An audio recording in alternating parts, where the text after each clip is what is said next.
Step 1, you have to have a plan. You need to know how you're going to learn these cases, what cases you are going to learn, and how many you're going to learn each day. And this jumps right into step 2, which is you need to learn 2 to 3 algorithms every other day. And if you can continuously do this, it'll be great. And the reason I say every other day is because in between each days that you learn the algs, you need to be practicing those algorithms and implementing them into your solves so they will actually be useful to you. And this actually leads to step 3, which is forgetting your old algorithms.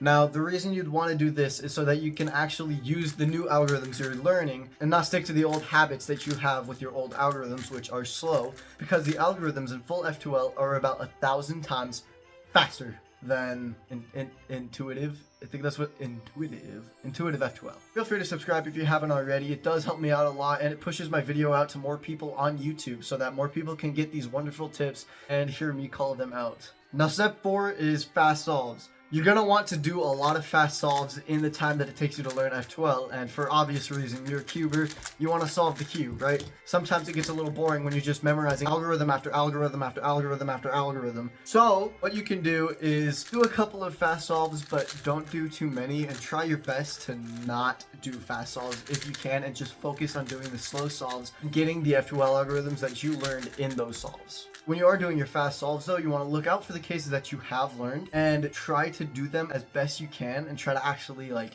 do the algorithm. Like if you don't remember it, you see this case, you don't remember it, try your best to pause, remember it, and do that case. Throw the solve, do the case, okay? There is an important step that I want to talk about, which is step 5, the slow learner. Now, the reason I bring this up is because I know a lot of people that are like this, and it kind of gets on my nerves a little bit. It's the person who always has an excuse for why they haven't learned something, or why they're not good, or why it's taking so long to get good.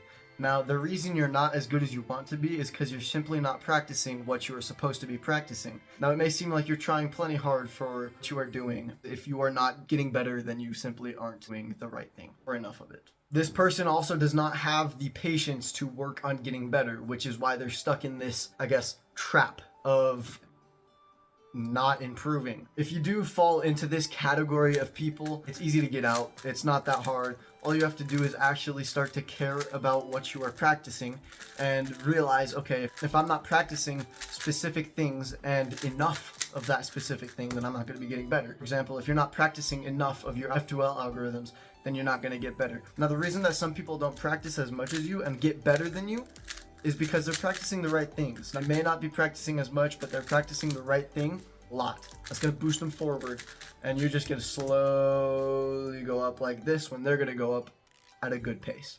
Another good example of how to get out of this is if you know you're bad at F2L, then instead of making excuses on why you're not getting better at F2L, why it's taking so long to learn F2L when you're not actually trying to learn it, actually start to learn F2L. Like, start to focus on that thing. Stop saying, oh, I'm too lazy, or I'm lazy so I don't do this. It's annoying. Simply start to do it and be like, all right, I'm improving slow. That's what's important. Now, improvement comes slow, obviously, especially with speed cubing. These are my tips for learning F2L. I know it's kind of harsh me calling out a couple people like that. If you are one of these people, then, well, you know what, you gotta practice. If you haven't already, go check out my merch store. Link will be in the description. I don't know why I pointed back there. We're not gonna talk about that. It's still cold season, so if you need something warm, go check it out. I have sweaters, hoodies, basically anything you can need for the cold season, except for gloves. Comment down what you asked for Christmas this year. I'll see you guys on the next one. Sorry for not posting in so long. The post will start up again.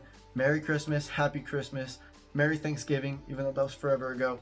And I'll see you guys on the next one. Laters.